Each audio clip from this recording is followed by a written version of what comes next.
अनफुसिना व मिन सय्यिआति अअमालिना मन यहदिहिल्लाहु फला मुदिल्ल लहु व मन युद्लिलहु फला हादिय लहु व नशहदु अल्ला इलाहा इल्लल्लाहु व अशहदु अन्ना मुहम्मदन अब्दुहु व रसूलुहु अम्मा बाद फ़अऊज़ु बिल्लाहि मिनश शैतानिर रजीम बिस्मिल्लाहिर रहमानिर रहीम क़ाल अल्लाहु तबारक व तआला फ़िल क़ुरआनिल मजीद वल फ़ुरक़ानिल हमीद अला इन्ना औलिया अल्लाहि ला खौफुन अलैहिम वला हुम यहज़नून सदक़ल्लाहुल बशीरुल क़दीर व सदक़ रसूलुहुर रशीदुन नज़ीर वल्हम्दुलिल्लाहि रब्बिल आलमीन आमीन आमीन आमीन इला गैर निहाया।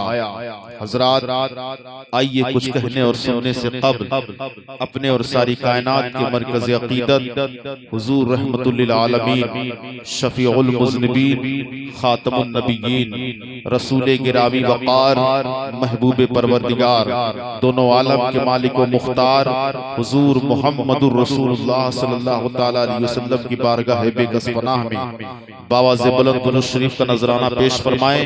अल्लाहुम्मा सल्लि अला सय्यिदिना मौलाना मुहम्मद मादिनी जुद वल करम मंबइल इल्म वल हिल्म वल हिकम व अला आलिहि व बारिक वसल्लिम सलातु व सलामन अलैका या रसूलल्लाह सल्लल्लाहु तआला अलैहि वसल्लम। हस्बे मामूल हुसूल बरकत के लिए नाते पाक रसूल सल्लल्लाहु तआला अलैहि वसल्लम के दो तीन अशआर मुझसे भी समाअत फरमाएं।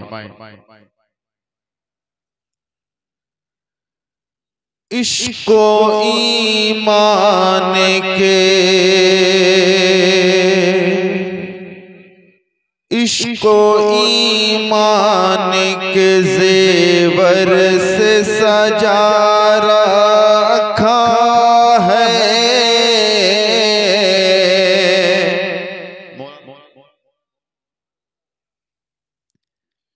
इश्को ईमान के जेवर से सजा रखा है। इश्को ईमान के जेवर से सजा रखा है। दिल को सरकार का दीवाना बना रखा है। दिल को सरकार का दीवाना बना रखा है। और 100 दवाओं में फ़कत एक दवा काफ़ी है। 100 दवाओं में फ़कत एक दवा काफ़ी है। 100 दवाओं में फ़कत एक दवा काफ़ी है। याद महबूब जो सीने से लगा रखा है। याद महबूब जो सीने से लगा रखा है। और हजरत हाफिज़ क़ारी सैयद अली साहब जैसा आशिक़ रसूल मेरे मुस्तफ़ा की बारगाह में किस तरह से इस्तिग़ासा पेश करता है और किस तरह मचल के अर्ज़ करता है। ढूंढे पाए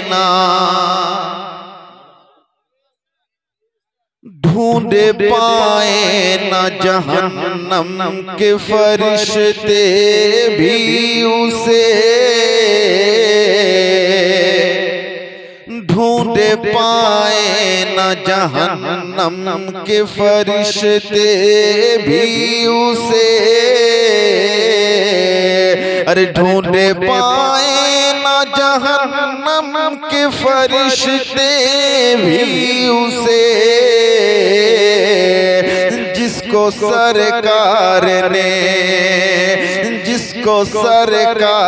ने दामन में छुपा रखा है।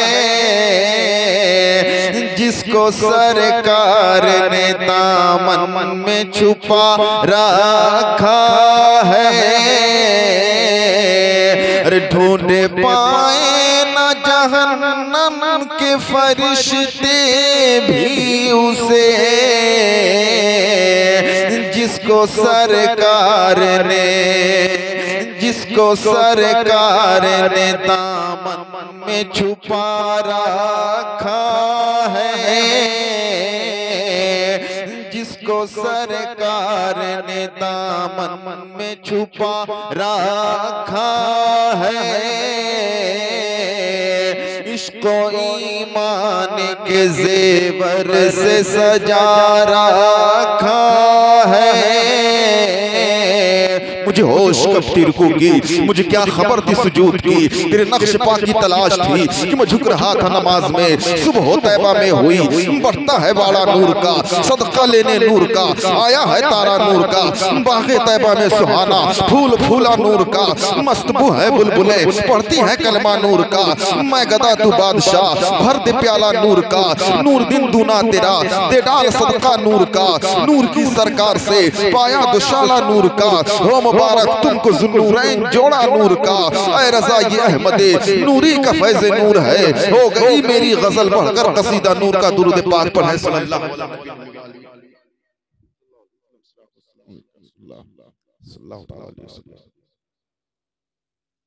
हज़रात, अच्छी तरह से हम सबको मालूम है कि ये रबीउल गौस का महीना चल रहा है, लायक़े मुबारकबाद है, सद मुबारकबाद है मेरे बड़े भाई करम फरमा हजरत हाफिज़ कारी सैयद अली साहब और इस गांव के तमाम बाशिंदगान, खुसूसन सैयद अली भाई जो एड़ी चोटी का जोर लगाकर इस गांव में दीन की तबलीग व इशाअत का काम सरअंजाम दे रहे हैं। परवरदिगार आलम की बारगाह में दुआ है मौला ताला मेरे भाई की फिक्र में तदबीरे सिद्दीकी अता फरमाए और मेरे भाई के बाजुओं में कुव्वते हैदरी अता फरमाए। आमतौर पर जब मैं नई जगहों पर जाता हूं तो खुसूसन सुभान अल्लाह की फजीलत जरूर बयान करता हूं। सना खाने मुस्तफ़ा शोराए किराम जब नाज शरीफ पढ़ते हैं या खुतबा तकारीर करते हैं, बीच बीच में जब कहीं आपको बात समझ में आती है या दिल को छू जाती है तो आप हजरात सुभान अल्लाह कहते हैं। मैं आपको ये बताऊंगा कि बंदा जब एक मर्तबा सुभान अल्लाह कहता है तो अल्लाह उससे खुश होकर उसे क्या अता करता है। मेरे आका फरमाते हैं जब कोई बंदा एक मर्तबा सुभान अल्लाह कहता है, कितनी मर्तबा? एक मर्तबा सुभान अल्लाह कहता है तो अल्लाह एक ऐसा परिंदा पैदा करता है जिसका एक पर पूरब में होता है और एक पर पश्चिम में होता है। इतना बड़ा परिंदा कि उसका एक पंख पश्चिम में है और एक पर पूरब में है। अल्लाह रब्बुल इज्जत उस परिंदे को हुक्म देता है कि तुम समंदर में गोता लगाओ। परिंदा समंदर में गोता लगाता है, फिर रब का फरमान होता है कि परवाज करते हुए ऊपर उठो। परिंदा परवाज करते हुए ऊपर आता है, फिर मेरे रब का फरमान होता है अपने परों को झाड़ो। परिंदा अपने परों को झाड़ता है तो उसके परों से पानी के जितने कतरे टपकते हैं अल्लाह रब्बुल इज्जत हर कतरे के बदले में एक फरिश्ता पैदा करता है। मेरा ईमान कहता है, मेरा विजदान कहता है, मेरा अकीदा कहता है जिसके हक में बेशुमार फरिश्ते दुआए मग़फ़िरत कर रहे हो, यकीनन परवरदिगार आलम उसको बख्श दे। तो मेरे भाइयों, जहां बात अच्छी लगे वहां सुभान अल्लाह, अल्हम्दुलिल्लाह, अल्लाहु अकबर जरूर कह दिया करें। और एक मौका और महल के एतबार से एक रिवायत और समाअत फरमाएं।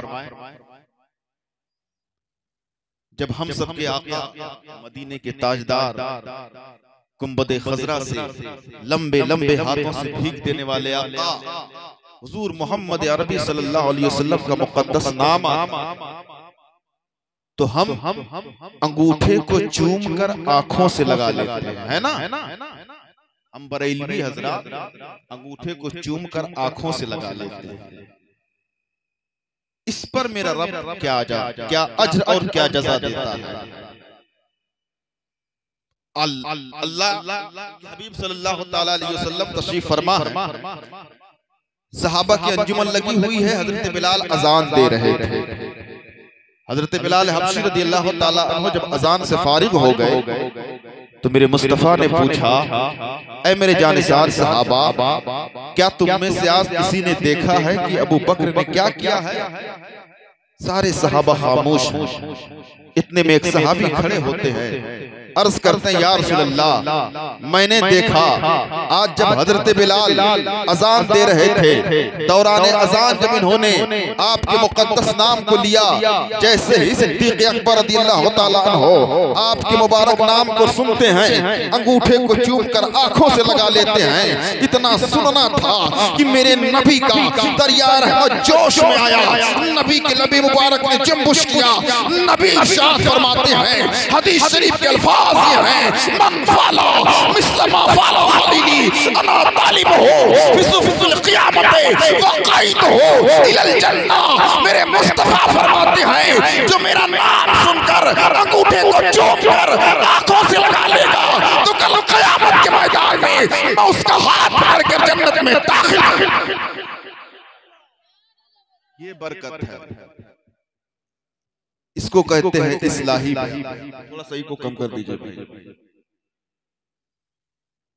और जो सरकार अलैहिस्सलातो तस्लीम के नाम को अल्लाह रब्बुल इज्जत के नाम के साथ जोड़ता है और जो सरकार के नाम का अदब एहतराम करता है, अल्लाह उस बंदे से इतना खुश होता है कि एक ऐसी रिवायत मैं आप हज़रात के सामने पेश करूंगा कि वो मेरे मुस्तफ़ा के नाम का अदब व एहतराम करने की वजह से सरकार के नाम को अल्लाह के नाम से जुदा न करने की वजह से उन्हें अल्लाह ने ये मर्तबा मकाम दिया कि सरकार के नाम के साथ उनके नाम को भी जोड़ दिया।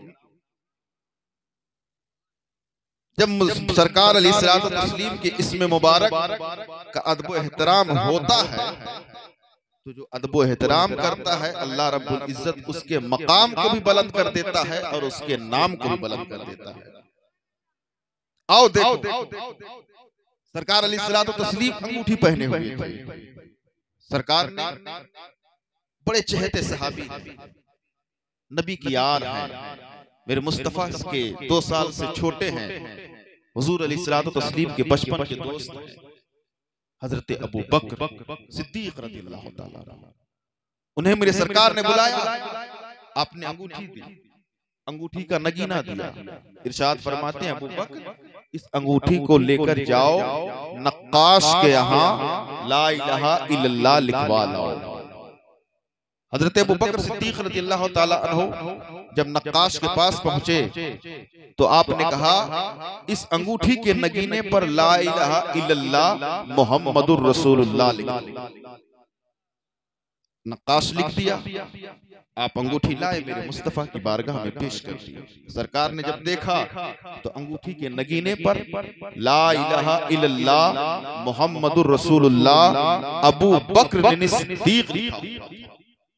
सरकार ने बुलाया, पूछा, ए अबू बकर, मैंने तो सिर्फ तुमसे इतना कहा था कि अंगूठी पर ला इलाहा इल्लल्लाह लिखवा ला, आपने ये जायद अल्फाज क्यों लिखवा लिए?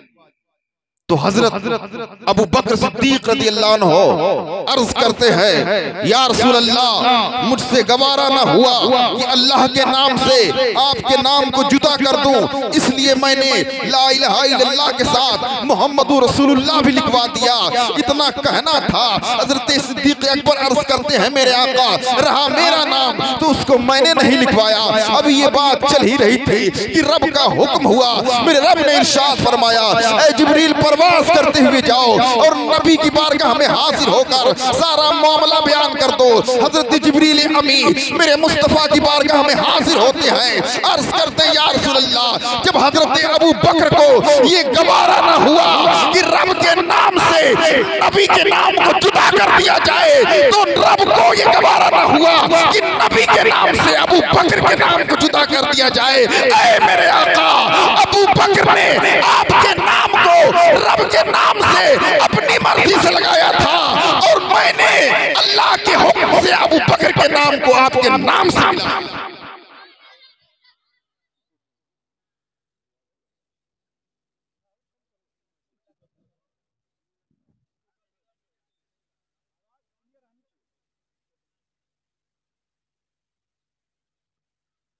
दुरूद पाक पढ़ें, अल्लाहुम्मा सल्ली अला पीरा मीरे मीरा शाह जीला महबूब सुबहानी कुतुब रब्बानी गौसे समदानी शहबाज ला मकानी हजरत अब्दुल कादिर जिलानी रज़ी अल्लाह ताला अन्हो की तरफ मंसूब की गई है। इसलिए मैं दस्तगीर आज़म पीराने पीर रोशन ज़मीर रज़ी अल्लाह ताला अन्हो के ताल्लुक से कुछ बयान करने की सादत हासिल कर रहा हूँ। हुजूर गौस पाक रज़ी अल्लाह ताला अन्हो की पैदाइश 1 रमजानुल मुबारक जुमा के दिन हुई। जी, 1 रमजानुल मुबारक जुमा के दिन हुई और आपका इंतकाल 8 रबीउल अव्वल शनीचर की रात में, आपका विसाल इंतकाल 8 रबीउल अव्वल शनीचर की रात को हुआ। तो सवाल ये पैदा होता है कि जो हम रबीउल आखिर की 11वीं मनाते हैं, ये किस लिए? 11वीं शरीफ क्यों मनाया जाता है? रमजान शरीफ में तो सरकार गौसे आजम रज़ी अल्लाह ताला अन्हु की पैदाइश हुई, रबीउल अव्वल शरीफ में आपका इंतकाल हुआ, तो फिर 11वीं क्यों मनाते हैं? इसकी वजह क्या है? जब इस महीने की शुरुआत होती तो पीराने पीर गौसे आजम रज़ी अल्लाह ताला अन्हु 1 तारीख से लेकर 10 तारीख तक लोगों को मुरीद किया करते थे। सामने लोग बैठे रहते, उन्हें मुरीद करते, और जब इस महीने की 11वीं तारीख आती तो पीराने पीर रोशन ज़मीर हुजूर गौसे आजम जिलानी रज़ी अल्लाह ताला अन्हो की सखावत तुग़यानी मौजे मारने लगती और आप फरमाते, ऐ मेरे मुरीदो, ऐ मेरे मुताल्लिकीन, ऐ मेरे मुतवस्सिलीन, आओ सब एक तरह बैठकर दस्त बस्ता बैठकर मेरे पास हाजिर हो जाओ। हुजूर गौसे आजम की बारगाह में सारे मुरीदीन हाजिर हो जाते। मेरे पीर गौसे आजम रज़ी अल्लाह ताला अन्हो 11वीं तारीख को सारे मुरीदीन को हाजिर करके आप अपनी निगाह विलायत उन मुरीदों पर डालते। 11 तारीख से पहले तो गौसे आजम मुरीद किया करते थे, लेकिन जब इस महीने की 11 तारीख आती तो उन मुरीदों को आप इरादत के साथ साथ विलायत का ताज भी पहना दिया करते थे। तो इस महीने की 11वीं इसलिए मनाई जाती है कि आज के दिन गौसे आजम अपने चाहने वालों को खुदा की अता से खुदा तक पहुंचा दिया करते थे, खुदा की मार्फत के पहुंचा दिया करते थे और विलायत का ताज पहना दिया करते थे। हुजूर गौसे आजम रज़ियल्लाहु ताला अन्हु पैदाइश हुई, बिस्मिल्लाह खानी का मौका आया। आप हजरात को मालूम होगा कि सरकार पीराने पीर का हाल ये था कि रमजान के महीने में आप दूध नहीं पिया करते थे। अगर जिलान वालों को पता ये करना होता कि कल ईद है कि नहीं है, तो वो उम्मुल खैर हजरत फातिमा रज़ी अल्लाह ताला अन्हा जो सरकार गौसे पाक की माँ है, उनकी बारगाह में हाजिर होते और पूछते कि अब्दुल कादिर ने आज दूध पिया है कि नहीं। ये मकाम है, ये तकवा है, ये परहेजगारी है गौसे आजम पीरे पीरा मीरे मीरा की। हालांकि अभी आप शरीयत के मुकल्लफ नहीं हैं, लेकिन वो एक पैगाम दे रहे हैं, ऐ मुसलमानों, हालत कोई भी हो, अगर माह रमजान मिले तो खबरदार रोजा तर्क मत करना। ये मेरे पीर ने बचपन के आलम में शीरखारी के जमाने में रोजा रखकर ये पैगाम हम उम्मत मुसलमान तक पहुंचाया। तो यूं ही गौस का दामन नहीं छोड़ेंगे।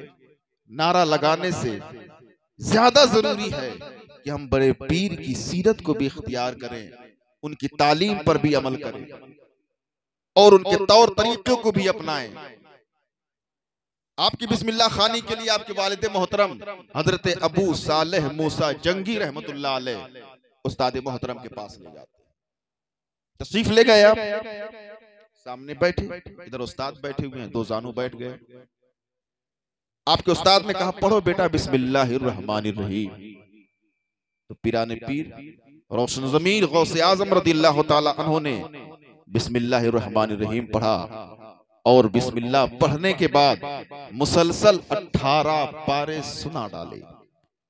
उस्ताद ताज्जुब में पूछते हैं, बेटा मैंने तो सिर्फ तुमसे बिस्मिल्लाह पढ़ने को कहा था, मैंने तो सिर्फ बिस्मिल्लाह पढ़ाया था, तुमने ये 18 पारे कहां से याद कर लिए? तो क्या तारीखी जुमला दिया था मेरे पीर ने। गौसे आज़म फरमाते हैं, जिस वक्त मैं माँ की पेट में था मेरी माँ कुरान की आयतें पढ़ा करती थी, वो 18 पारे पढ़ती गई और मैं माँ की पेट में 18 पारे याद करता गया। ये मेरे माँ के तिलावत की बरकत है जो आज मैं यहाँ बैठ के 18 पारे सुना डाला। आज भी अगर हमारी माँ और बहनें उम्मीद की हालत में कुरान की आयतें तिलावत करें, मेरे मुस्तफा पर दुरूद पढ़ें, खुदा की तस्बीह बयान करें, तो यकीन जाने मेरा ईमान कहता है पैदा होने वाला बच्चा जो पेट में था हालत उम्मीद में, जब माँ रब के कुर्ब के लिए खौफे खुदा से नमाज की पाबंदी कर रही थी, मुस्तफा पर दुरूद पढ़ रही थी, तो मेरे मुस्तफा करीम का फैजान ऐसा जारी होगा, ऐसा जारी होगा कि वो बच्चा कभी माँ बाप का नाफरमान नहीं होगा। इसका भी सबूत दे दे। उलमाए किराम तशरीफ फरमा है, जब हुजूर गौसे पाक रज़ियल्लाहु ताला अन्हु की उम्र 18 बरस की हुई तो आप मुल्के शहरे जीलान को छोड़कर बगदाद की तरफ इल्म दीन हासिल करने के लिए कूच करने का इरादा किया। जाने लगे, मैं गहराई में नहीं जाता चाहता वाकया के, उसका महसल बयान करना चाहता हूं। जाने लगे, माँ ने बुलाया, मेरे पीर करीब हुए, हजरत उम्मुल खैर हजरत फातिमा रज़ियल्लाहु ताला अन्हा उनके पास 80 दीनार थे और पीराने पीर के 2 भाई थे, एक का नाम अहमद था और आपका नाम अब्दुल कादिर था, ये तो सबको मालूम है। बहरहाल आपकी माँ ने बुलाया एबा में, इधर अंदर 40 दीनार रखकर उसको सिल दिया और कहा, बेटा जाओ, तालीम हासिल के करने के दौरान हो सकता है कोई जरूरत पड़े तो इसको इस्तेमाल कर लेना।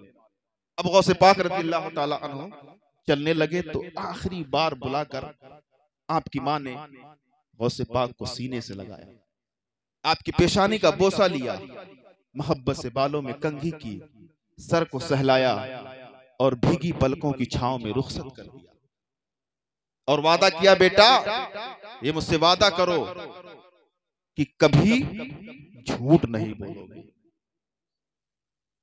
झूठ गुनाहे कबीरा में से है, बहुत बड़ी लानत है झूठ पर, लानतुल्लाह अलल काज़िबीन, झूठों पर अल्लाह की लानत होती है। मैं कहता हूं अगर मोमिने कामिल सदाकत को इख्तियार कर ले तो समाज से सारी बुराइयां खत्म हो जाएंगी। एक सच को छुपाने के लिए जब इंसान झूठ बोलता है तो न जाने कितने झूठ बोलता चला जाता है, और झूठ से ऐसी बदबू पैदा होती है मुंह से कि रहमत के फरिश्ते हजारों मील दूर हो जाते हैं। अगर फलाह चाहते हो, कामयाबी चाहते हो, मेरे मुस्तफा का कुर्ब चाहते हो, गौसे आजम का दीदार चाहते हो, मखदूम अशरफ की जियारत चाहते हो, रब का कुर्ब चाहते हो, तो सदाकत को इख्तियार करो, झूठ को छोड़ो। ये वादा लिया हजरत पीराने पीर की मां ने। अब मेरे पीर चले। जब जंगल बयाबान आया तो कुछ रहजनों ने, डाकुओं ने घेर लिया काफिले को। घेर कर डाका जनी की, लूट मार की, सबका माल छीन लिया। बड़े पीर साहब के पास 2-3 लोग आए, पूछे बेटा तुम्हारे पास कुछ है? तो सरकार गौसे आजम ने फरमाया हाँ मेरे पास 40 दीनार हैं। कहाँ? मेरे अब्बा के नीचे। उन्होंने सोचा ये बच्चा है, क्या इसके पास माल होगा, अगर होता भी तो बताता क्यों। ये सोचकर सब वापस जाने लगे। फिर जब सबका माल लूट लिया गया तो सरदार ने पूछा कोई बचा तो नहीं है? तो जो 2-3 लोग आए थे उन लोगों ने कहा कि हाँ एक बच्चा है, अजीब मामला उसके साथ हुआ। जब हम उसके पास गए, उससे पूछे तुम्हारे पास कुछ है, तो उसने कहा हमारे पास 40 दीनार है, वो मैं रखा हूं। अजीब मामला है। अब डाकुओं का सरदार पहुंचा, कहा बेटा तुम्हारे पास कुछ है? तो पीराने पीर ने कहा हाँ मेरे पास 40 दीनार है। डाकुओं के सरदार ने कहा दिखाओ। अब जब गौसे पाक ने इबा खोली, धागा हटाया, 40 दीनार नीचे गिरे। डाकुओं के सरदार ने कहा ए बेटा, लोग अपने माल को तो डाकुओं से छुपाते हैं, तुमने बताया क्यों? तो मेरे पीर ने जवाब दिया था तुमने जाना नहीं, तुमने समझा नहीं। जब मैं रुखसत हो रहा था तो मेरी माँ ने वादा किया था बेटा कभी झूठ मत बोलना। अरे अब्दुल कादिर अपनी जान कुर्बान कर सकता है लेकिन अपनी माँ से किया हुआ वादा नहीं तोड़ सकता। ये फैजान कैसे? जब दस्तगीर आजम माँ की पेट में थे तो वो कुरान की आयतें तिलावत करती थी, तो ये फैजान, ये बरकत मिली। मेरे पीर ने कहा जान चली जाए तो कोई गम नहीं, सर कट जाए तो कटने दो, लेकिन माँ की नाफरमानी नहीं करूंगा, माँ से किया हुआ वादा नहीं तोड़ूंगा। पीराने पीर आलम तफूलियत में हैं, बचपन का जमाना है। और आपका खेल क्या हुआ करता था मालूम है?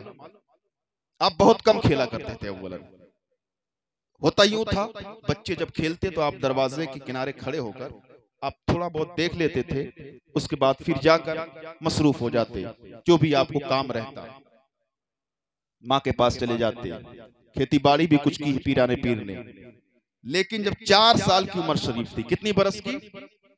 4 साल की उम्र शरीफ थी, तो हुजूर गौसे आजम बच्चों के साथ खेल रहे थे। उनका खेल क्या था? मेरे पीर फरमाते ला इलाहा इल्लल्लाह, तो बच्चे बोलते मोहम्मदुर रसूलुल्लाह। गौसे आजम फरमाते ला इलाहा, बच्चे बोलते इल्लल्लाह।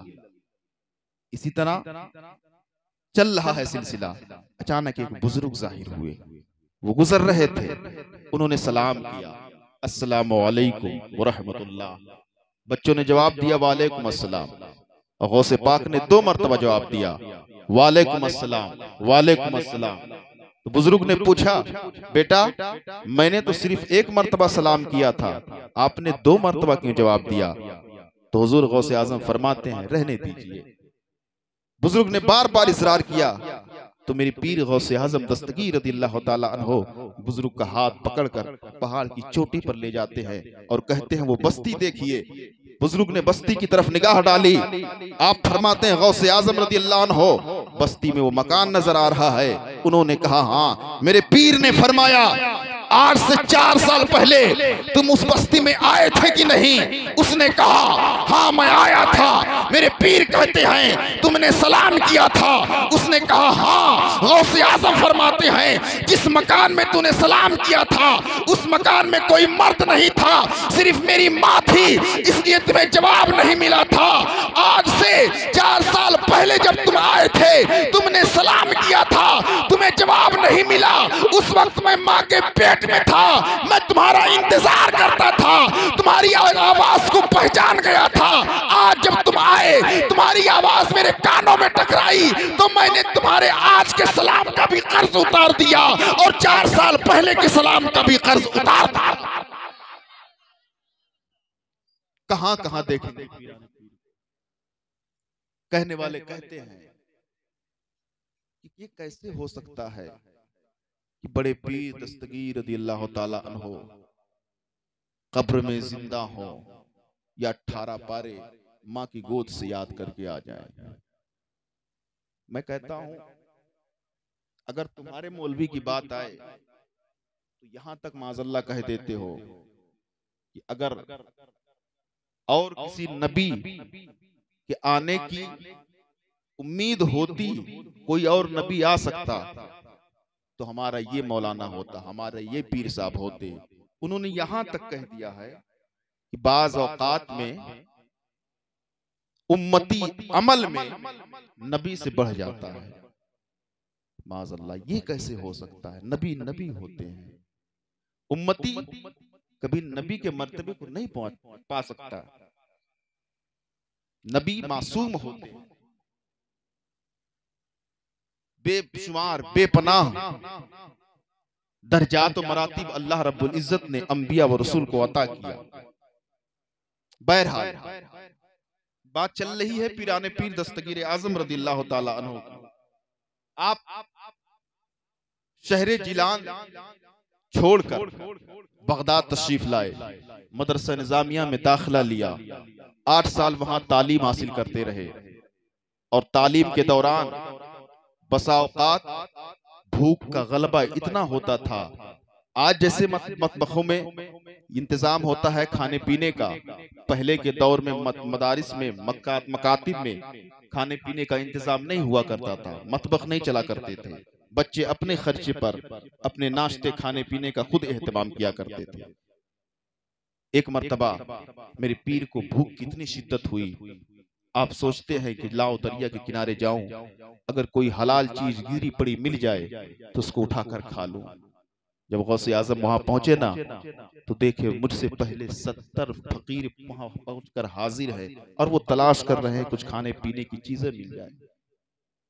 पीराने पीर गौसे आज़म दरख्त के किनारे जाते हैं, आपने पत्ता थोड़ा उबाला, उबाल कर खाया।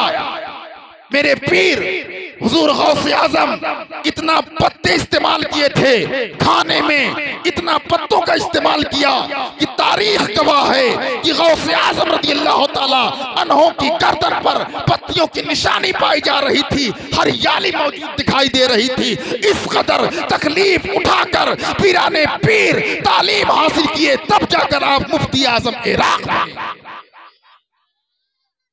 इतनी आसानी से इल्म नहीं मिलता, बहुत तकालीफ उठाते, बहुत मशक्कतें उठाते हैं, तब जाकर इल्म दीन हासिल करते हैं, तब जाकर इनको सनद दी जाती है, सर पे ताज सजाया जाता है, सेहरा बांधा जाता है, अमामा बांधा जाता है। और इन्हीं तकालीफ की वजह से जो मकाम दिया है मेरे सरकार ने उलमा को, आ गई है बात तो एक रिवायत जरूर बयान करूं। हुजूर सल्लल्लाहु ताला अलैहि वसल्लम के बड़े चहेते सहाबी हजरत अनस रज़ियल्लाहु ताला अन्हु हैं। हजरत अनस फरमाते हैं कि अर्श के नीचे एक शहर मुश्के अज़फर का बना हुआ है और उस शहर के दरवाजे पर रोजाना एक फरिश्ता खड़ा होकर ये ऐलान करता है। क्या ऐलान करता है? उसकी डेली यही ड्यूटी है, यही जिम्मेदारी है, उसका सिर्फ इतना काम है कि वो खड़े होकर ये ऐलान करेगा। वो कहता है, ऐ लोगों सुनो, जिसने आलिम की ज़ियारत की उसने मुस्तफा की जियारत की, और जिसने मुस्तफा की जियारत की उसने खुदा की जियारत की। ये मकाम है उलमा का। ये उलमा का देखना मुस्तफा का देखना है, और मुस्तफा का देखना खुदा का देखना है, और खुदा का देखने वाला कभी जहन्नम में नहीं बल्कि जन्नत में। और एक मकाम पर मेरे सरकार ने फरमाया था, अन्नज़्रु इला वजहिल आलिम इबादतुन, आलिम दीन के चेहरे की तरफ देखना इबादत। और सिर्फ आलिम के नहीं, बल्कि सरकार ने ये भी फरमाया, अन्नज़्रु इला वजहिल वालिद इबादतुन, बाप के चेहरे की तरफ देखना इबादत है, माँ को देखना इबादत है। अफसोस का मकाम ये है हजरत, आजकल के हालात में बच्चे जब कमाई करने लगते हैं तो माँ बाप की उन शफकतों को भूल जाते हैं कि जब हम छोटे थे तो माँ बाप उंगलियां पकड़कर हमें सहारा देकर चलाया करती थी। मैंने यहां तक देखा है बच्चे जब शादी हो जाती है, साहिब औलाद हो जाते हैं, तो बाप को किसी दरख्त के नीचे कर देंगे और कहेंगे आप वहां आराम फरमाएं। हालांकि अगर उनसे पूछा, रास्ते से गुजरने वाले पूछते भी है ना कि दादा यहाँ आपको कैसा लग रहा है, तो वो कहेंगे ना कि यहाँ इसलिए बैठे हैं कि ठंडी ठंडी हवा आती है, सुकून है। हालांकि ऐसा नहीं होता है। हकीकत ये है कि उनका भी दिल चाहता है दो चार लोग रहें मेरे पास और मुझसे बातें करें जिससे मेरा दिल बहले। मैं अर्ज करना चाहता हूं, ए मुसलमानों, मेरे मुस्तफा ने ये तालीम नहीं दी है। अरे खुदा की कसम, अगर हमारे दस्तरखान पर तरह तरह के खाने आते हैं, ग़िज़ाएं आती हैं, अगर हम रोजी कमाते हैं, दौलत कमाते हैं, तो खबरदार ये मत सोचना हमारे दस्तरखान पर जो ग़िज़ाएं आ रही हैं वो हमारे कमाई की बुनियाद पर आ रही हैं। नहीं नहीं, वो हमारी कमाई की बुनियाद पर नहीं, बल्कि हमारी माँ बाप के दुआओं का सदका है, हमारे वालिदैन के दुआओं का नतीजा है, जो परवरदिगार आलम हमारे खाने पीने के रिज़्क़ का इंतजाम कर रहा है। और क्या होता अगर बाप को खांसी आ जाए, माँ को बुखार हो जाए? अव्वलन तो माँ बाप शुरू में कहते नहीं हैं, जब बहुत ज्यादा तबीयत खराब हो जाती है तो बच्चे से कहते हैं, बेटा तबीयत खराब हो गई है, खांसी कई दिनों से आ रही है, जरा दवा ले आओ। तो बेटा क्या कहेगा, अभी कुछ दिन पहले तो ला कर दिया था, क्यों पानी ठंडा पीते हैं, खाना कम खाया करो। मैं कहता हूं माँ बाप बूढ़े हो जाते हैं, उनकी ग़िज़ा कितनी रहती होगी। बाज घरों में ये भी हालात होते हैं, ताना दिया जाता है, बहुत खाते हैं, बहुत खाते हैं। मैं कहता हूं, जिनके लिए तुम कहते हो कि बहुत खा रहे हैं, अरे खुदा की कसम, याद करो अपने बचपन के जमाने को, जब तुम्हारी उंगलियों को पकड़कर वो चलाया करते थे तुम्हें। तुम्हारी जबान पर चीजों की फरमाइश बाद में आती थी, तुम्हारे माँ बाप वो चीजें तुम्हारे सामने लाकर पहले हासिल करते। जबान पर फरमाइश बाद में आए, माँ बाप लाकर चीजें पहले हासिल कर दें। ये माँ बाप का कलेजा होता है, ये माँ बाप की मोहब्बत होती है औलाद। और हमारा क्या तरीका होता है, माँ बिस्तर पर बैठ लेटी हुई है, बाप बिस्तर पर लेटे हुए हैं, तबीयत खराब है, रात का समय है, पुकार रहे हैं, बेटा पानी ले आओ, बेटा प्यास लगी है। तो क्या कहेंगे, कभी तो जवाब नहीं देते, वे सो जाओ, सवेरे पी लेना। और क्या मोहब्बत है माँ बाप की।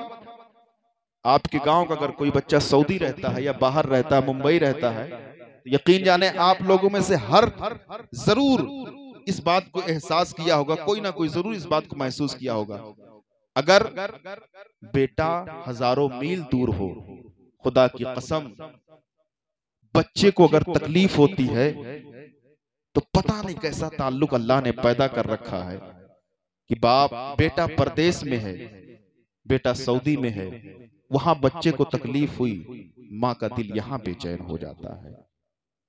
वहां अगर बेटे को परेशानी हुई तो माँ यहाँ बेकरार हो जाती है, उसका कलेजा यहाँ फटने लगता है, बाप यहाँ बेचैन हो जाता है। मैं अर्ज करना चाहता हूँ ए खुश अकीदा मुसलमानों, अगर ये बात है तो उसूल बदलो, कानून बदलो, नियम बदलो और ये कंफर्म करो, ये फैसला करो कि अगर बिस्तर पर माँ बाप बीमार हैं और उन्हें पानी की तलब है तो उनकी जबान से आवाज बाद में आएगी, बिस्तर से माँ की फरमाइश बाद में आएगी, बेटा पानी लेकर पहले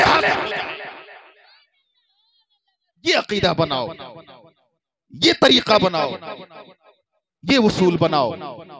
हुजूर सल्लल्लाहु अलैहि वसल्लम की बारगाह में एक रिवायत बड़ी प्यारी याद आ रही है, वक्त है, नजाकत है, बयान कर दे। एक साहब हाजिर हुए, अर्ज करते हैं या रसूल अल्लाह, मेरा भाई है, वो हर वक्त आपके पास बैठा रहता है, कुछ कमाता नहीं है, मैं जो कमाई करता हूं वो खर्च कर देता है।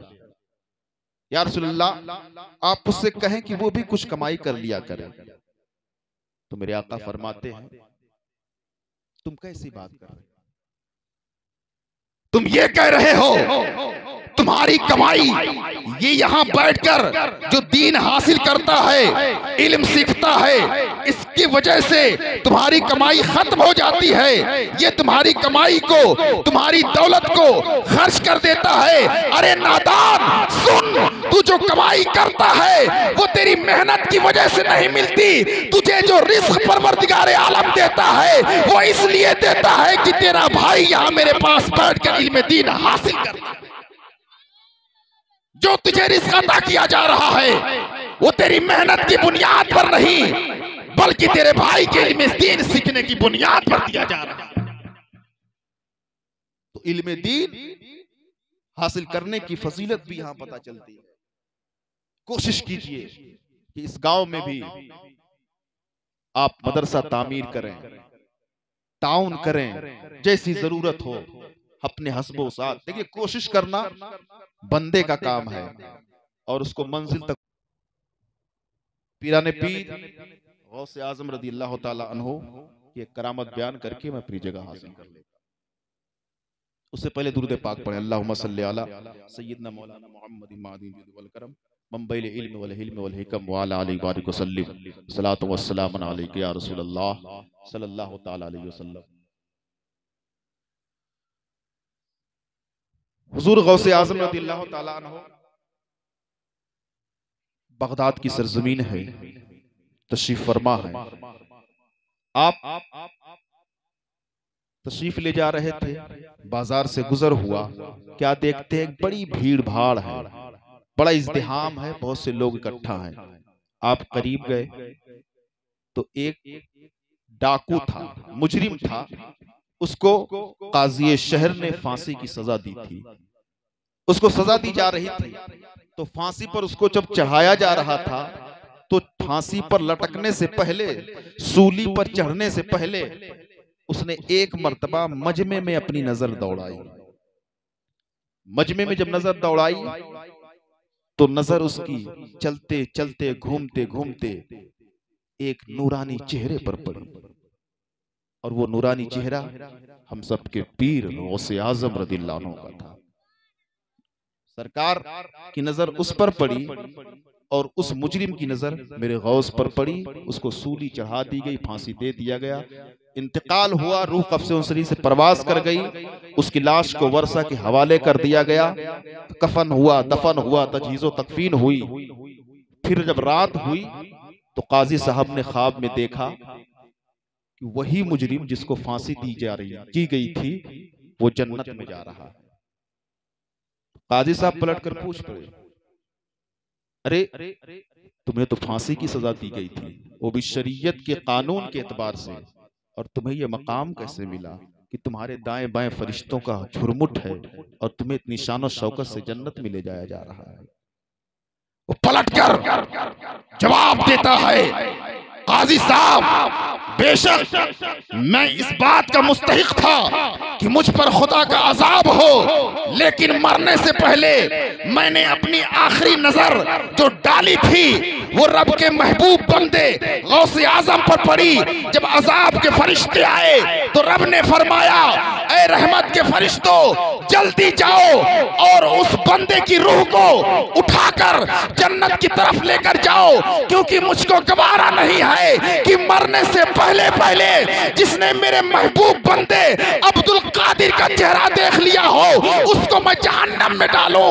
मुझे गवारा नहीं, जाओ उसकी रूह को उठाओ, जन्नत में दाखिल कर दो।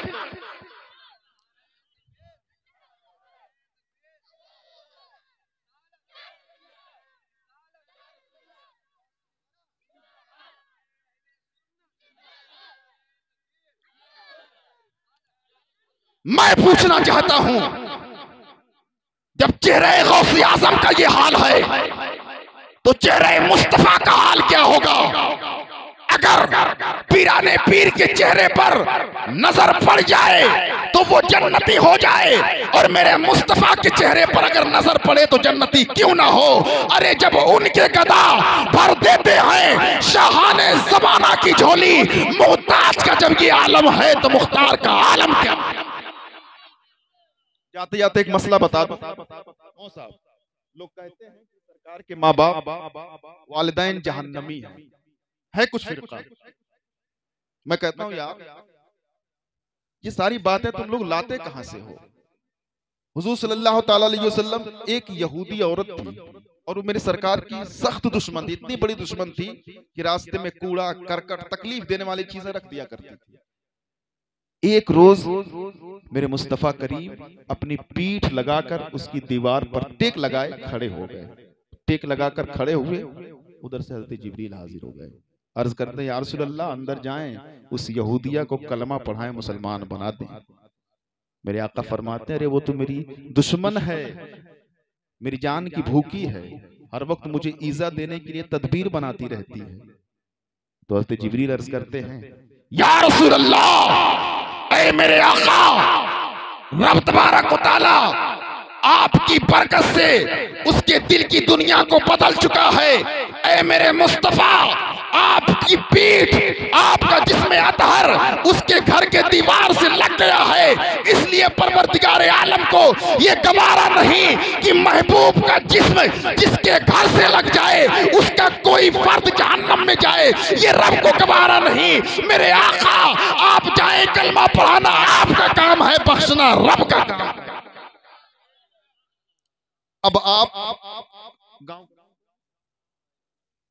अब गांव वाले आप जरा बताएं, अगर सरकार का जिस्म थोड़े देर के लिए, 4-5 मिनट के लिए, मामूली से वक्त के लिए किसी की दीवार से लग जाए तो उसके घर का फर्द बख्श दिया जाए, और मेरे सरकार अलैहिस्सलाम जिसकी पेट में 9 महीना रहे हों,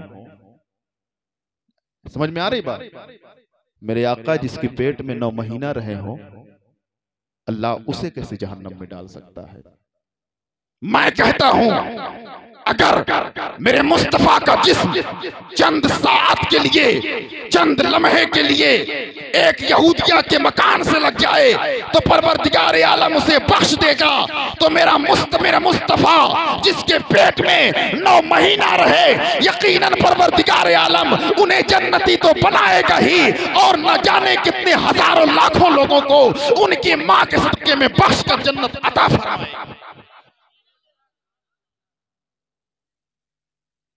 ये है मकाम, ये है मर्तबा, ये है दर्जा।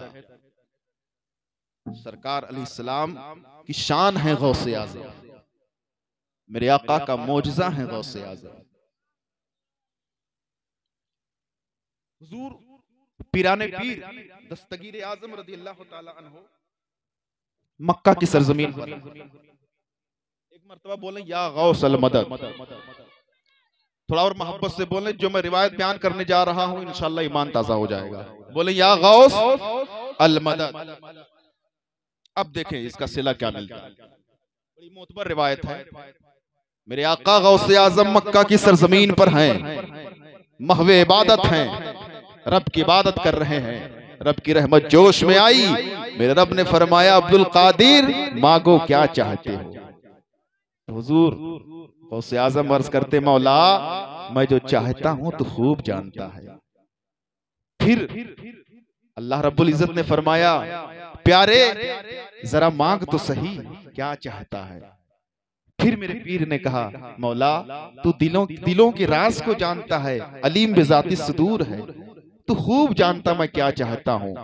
फिर मेरे रब ने पूछा अब्दुल कादिर जरा लब तो हिला, जरा मांग तो सही क्या चाहते हो। मेरे गौस ने अर्ज किया मौला मैं जो चाहता हूं, मेरी जो तमन्ना है, मेरी जो आरज़ू है, मेरा जो इरादा है तू खूब जानता है। इधर गौसे आजम अर्ज करते जा रहे थे, उधर मेरा रब लाड में गौसे आजम की फरियाद को सुनता जा रहा था। रब ने फरमाया ऐ अब्दुल कादिर जा, मैंने तुझे ये मकाम दिया जो तेरा नाम लेगा उस वक्त तक नहीं मरेगा जब तक कि उसे तौबा की तौफीक ना हो जाए, और जो तौबा करके मरता है मेरा रब कुरान में फरमाता है वयुदखिलकुम जन्नातिन तजरी फिल तहतिहा अल-अनहार, जो तौबा करके मरेगा मेरा रब उन्हें ऐसी जन्नत में दाखिल करेगा, ऐसी जन्नत में दाखिल करेगा जिसके नीचे नहरें ही नहरें जारी सारी हैं। आला हजरत अजीमुल बरकत के कलाम से अपनी बात खत्म करता हूं। मेरे इमाम अर्ज करते हैं, मेरे इमाम हर मकाम पर पीराने पीर को याद करते हैं। मौलाना वजूद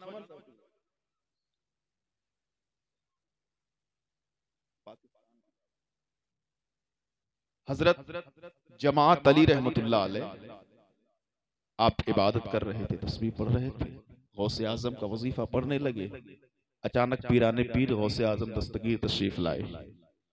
तो गौसे आजम फरमाते हैं ए जमात अली, हिंदुस्तान की सरजमीन पर अहमद रजा है, उसको जानते हो? तो हजरत जमात अली कहते हैं आका मैं अच्छी तरह से तो वाकिफ नहीं हूं। तो मेरे पीर ने फरमाया ए जमात अली अहमद रजा से मोहब्बत कर, क्योंकि अहमद रजा मेरा है। मैं कहना चाहता हूं जिसे मेरे गौस कह दे मेरा है, उसके मकाम और शान का आलम क्या हो। इसीलिए तो पीराने पीर ने कहा वाह क्या मर्तबा ए गौस है बाला तेरा, ऊंचे ऊंचों के सरों से कदम नाला तेरा, और सर भला क्या कोई जाने कि है कैसा तेरा। औलिया मलते हैं आंखें वो है तलवा तेरा, और क्या दबे जिसपे हिमायत का हो पंजा तेरा। शेर को खतरे में लाता नहीं कुत्ता तेरा, और मजरे चिश्तो बुखारा व राखो अजमेर कौन सी किश्त पे बरसा नहीं झाला। अल्लाह अकबर। आओ जरा देखो बगदाद की सरजमीन है, मेरे पीर गौसे आजम रज़ी अल्लाह तआला अन्हो वजद की हालत में है। आपने फरमा दिया कदमी हाज़ी अला रक़बत कुल्ले वलील्लाह, मेरा ये कदम सारे वलियों की गर्दन पर है। तो जो जहां जिस हालत में है उसी हालत में गर्दन को झुका दिया। और जब बात आई हिंदुस्तान के राजा महाराजा ख्वाजा अताए रसूल हिंदल वली, तो उन्होंने अर्ज किया ऐ मेरे आका आपका कदम सिर्फ मेरी गर्दन पर नहीं बल आईनी वरासी, मेरे आका आपके कदम के लिए तो मेरी आंख भी हाजिर है, मेरा सर भी। तो मेरे गौस ने खुश होकर फरमाया था ऐ अब्दुल मोइनुद्दीन तूने गर्दन झुकाने में सबकत की है, जा मैं तुझे हिंदुस्तान की बागडोर अता कर दिया। ये वजह है कि आज कुर्सी पर कोई भी बैठे राजा तो मेरा ख्वाजा है। मेरे रब ने मकाम अता किया, अपने हो गैर हो सब हुजूर ख्वाजा मोइनुद्दीन चिश्ती अजमेरी संजरी रहमतुल्लाह अलैह से इस्तिफादा करते हैं। पीराने पीर गौसे आजम दस्तगीर रज़ी अल्लाह तआला अन्हो की बारगाह में एक सय्यदा हाजिर हुई, अर्ज करती हैं आका मेरी बहुत सी बेटियां हैं, दुआ कर दें अल्लाह रब्बुल इज्जत बेटा अता कर दे। ये वाकया बयान करने से पहले एक बात जरूर कहूंगा कि जब अल्लाह किसी से खुश होता है ना तो उसको बेटी अता करता है। ये मैं अपनी तरफ से नहीं, हदीस पाक है। और किसी से ज्यादा खुश होता है तो उसको 2 बेटी अता करता है। सहाबा ने अर्ज किया, ऐ मेरे आका, अगर रब किसी से बेइंतहा खुश हो तो मेरे मुस्तफा फरमाते हैं जिसको अल्लाह ने 3 बेटियां दी हैं तो समझ लेना ये अल्लाह का महबूब है, प्यारा। ऐ इस्लाम पर हमला करने वालों, मैं तुम्हें इस मिंबर से एक पैगाम देना चाहता हूं। इस्लाम ने औरतों को 4 दीवारियों में कैद नहीं किया। इस्लाम औरतों के मकाम को गिरा नहीं रहा है, बल्कि औरतों के मकाम को ये हाल है, औरतों के मकाम का ये हाल है। मेरे मुस्तफा ने औरतों को ये शान अता की है कि मेरे नबी ने जन्नत को खींच के मां के कदमों के नीचे लाके रख दिया। जरा बताओ, है किसी मजहब में, है किसी रिलीजियस में ये मकाम कि जन्नत उसके कदम के नीचे हो? नहीं, मेरे नबी की ये शान है, मेरे नबी की ये अता है, मेरे नबी का ये जूदो सखा है कि मेरे मुस्तफा ने जन्नत को खींच के माओ के कदमों के नीचे लाकर रख दिया। इसीलिए तो मेरे इमाम ने कहा, वाह क्या जूदो करम है, शायद बता तेरा नहीं सुनता ही नहीं मांगने वाला। अल्लाह। और एक बात, बच्चियों को हल्का मत समझो। ये जब आती है ना तो अपना रिस्क लेकर आती है, रहमतें लेकर आती हैं, बरकतें लेकर आती हैं। और आका फरमाते हैं ये बच्चियां सितरम मिनन्नार, हिजाबम मिनन्नार, ये बच्चियां कल कयामत के दिन जहन्नम से आड़ बन जाएंगी। रब की बारगाह में अर्ज करेंगी, मौला ये मेरा बाप है, ये मेरी माँ है, इसने मुझे जन्मा है, मौला इसको बख्श दे तब मैं जन्नत में जाऊंगा। और अल्लाह उन बच्चियों की फरियाद को सुनकर माँ बाप को बख्श दे। जी खबरदार ये ना कहना कि इस्लाम औरतों को वकार नहीं दे रहा है। खुदा की कसम, इस्लाम ने जो मकाम दिया है औरतों को वो कहीं और नहीं मिलेगा। आओ उलमा बैठे हैं, इनसे पूछो, ये बताएंगे। यही बच्ची जब छोटी होती है तो माँ बाप को बख्शवाने का पावर रखती है। यही बच्ची जब औरत बनती है, बीवी बनती है, तो शौहर को बख्शवाने की ताकत रखती है। और यही बच्ची जब माँ बनती है तो औलाद को बख्शवाने का जरिया बन जाती है। अल्लाह।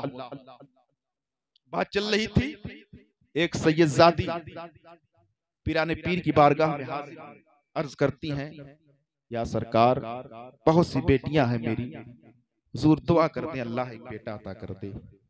तो गौसे आजम फरमाते हैं, ठीक है जाओ, तुम्हारे यहाँ इस मर्तबा बेटा ही होगा। आप तशरीफ लाई, वक्त हुआ, फिर बेटी पैदा हुई। बेटी को कपड़े में लपेटकर बड़े पीर की बारगाह में पेश किया गया।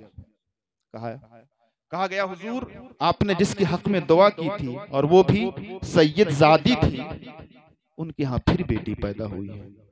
गौसे आजम का चेहरा सुर्ख हो गया।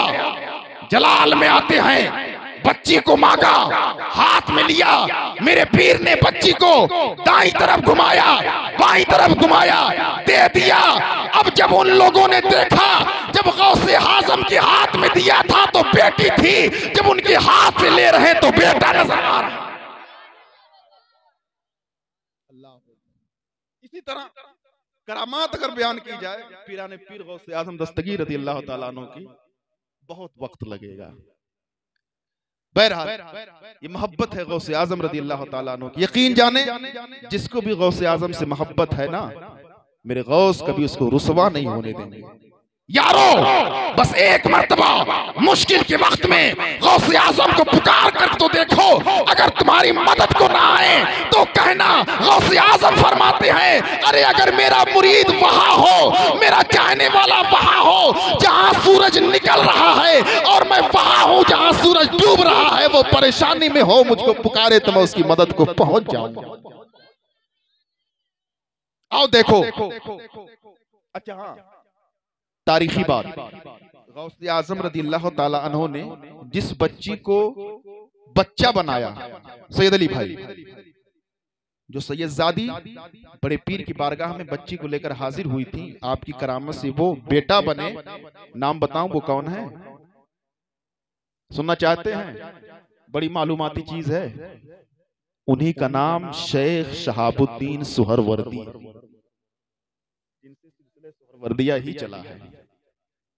अल्लाह ये अर्ज कर रहा था, ये खातून गौसे आजम की बारगाह में हाजिर हुई, अर्ज करती हैं, सरकार मुझे कोई औलाद नहीं है, मेरे घर का कोई चश्मो चराग नहीं है, मेरा कोई वारिस नहीं है, हुजूर दुआ कर दें, इस लाचार पर करम फरमाएं, करम करें, दुआ करें, और अल्लाह की बारगाह में इस्तिदा कर दे, परवरदिगार आलम मुझे भी दौलत, बच्चे की दौलत से, औलाद की दौलत से नवाज दे।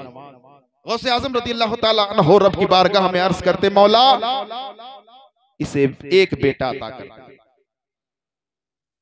तो रब ने फरमाया, ए अब्दुल कादिर, लौहे महफूज में इसके लिए तो कोई बेटा नहीं है, कोई औलाद ही नहीं है, और तुम एक दो बेटे का सवाल कर रहे हो। फिर गौसे आजम अर्ज करते हैं, मौला 3 बेटे अता कर दे। तो फिर अल्लाह की जानिब से सदा आती है, अब्दुल कादिर इसके लिए लौहे महफूज में औलाद ही नहीं है, एक भी बेटा नहीं है, और तुम 3 बेटों का सवाल कर रहे हो। फिर गौसे आजम ने अर्ज किया, मौला इसको 4 बेटा अता कर दे। रब की जानिब से फिर यही जवाब मिला, ए अब्दुल कादिर इसके लिए लौहे महफूज में तो एक भी बेटा नहीं है, तुम 4 बेटों का सवाल कर रहे हो। मेरे गौस ने 5 कहा, फिर वही जवाब मिला। फिर मेरे गौस ने 6 कहा, वही जवाब मिला। मेरे पीर ने 7 कहा। रब की तरफ से ये आवाज आई, मशीयत इलाही ने ये निदा दी, ए अब्दुल कादिर बस करो, तुमने 7 कहा, 7 मांगा, जा मैंने इसको 7 बेटे अता कर। ये मेरे गौस का पावर है, ये मेरे गौस की ताकत है कि लौहे महफूज में जिसके लिए औलाद ही ना हो, अगर गौसे आजम दुआ कर दे तो मौला उसे 7-7 बेटों से नवाज देगा। लाओ ऐसा पीर, लाओ ऐसा वली जो खुदा का इतना मुकर्रब हो। अरे मेरे गौस ने मुर्दे की तरफ इशारा किया तो मुर्दा जिंदा होकर खड़ा हो गया और गौसे आजम के कदमों पर गिर पड़ा। और मेरे गौस ने 12 साल की डूबी हुई कश्ती की तरफ इशारा किया तो कश्ती मौजें मारती हुई समंदर के बाहर आ गई, साहिले समंदर पर पहुंची, और गौसे आजम की इस करामत को देखकर 1000 लोग इस्लाम लाए।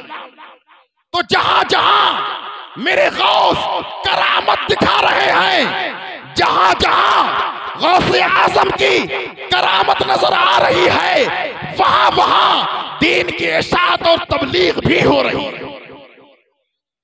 अल्लाह अकबर। अब मैं अपने इमाम अहमद रजा खान फाजिल बरेलवी रदियल्लाहु ताला अन्हु वरदाउ अन्ना के कलाम से अपनी बात खत्म करता हूं। मौला करीम की बारगाह में दुआ है, परवरदिगार आलम मेरे कहने सुनने में जो गलतियां हुई हों उसको दरगुजर फरमाए, और यहाँ पर जितने लोग हाजिर हुए हैं मौला सबकी हाजिरी को कबूल फरमाए। और या गौसे आजम रदियल्लाहु ताला अन्हु, आपको आपके नाना जान का वास्ता है, आपको आपके दादा जान का वास्ता है, आपको हजरत मौला अली का वास्ता है। यहाँ पर जितने लोग हाजिर हैं, एक मर्तबा जिंदगी में इन आंखों को अपने रोजे का दीदार अता कर दिया। या रसूल अल्लाह, हमारे सीने को मदीना बना दीजिए। मरने से पहले तमन्ना है एक मर्तबा गुंबद खजरा की जियारत करा दीजिए। आला हजरत फरमाते हैं, तेरी सरकार में लाता है रजा उसको शफी, तेरी सरकार में लाता है रजा उसको शफी, जो मेरा गौस है और लाडला बेटा तेरा, जो मेरा गौस है और लाडला बेटा तेरा। मुझे होश कब थी रुकू की, मुझे क्या खबर थी सुजूद की, तेरे नक्श पा की तलाश थी कि मैं झुक रहा था नमाज में। मेरी जिंदगी भी अजीब है, मेरी बंदगी भी अजीब है, जहाँ मिल गया तेरा नक्श पा वही मैंने काबा बना लिया। वमा तौफीक इल्ला बिल्लाह, अस्तगफिरुल्लाह, अस्सलामु अलैकुम।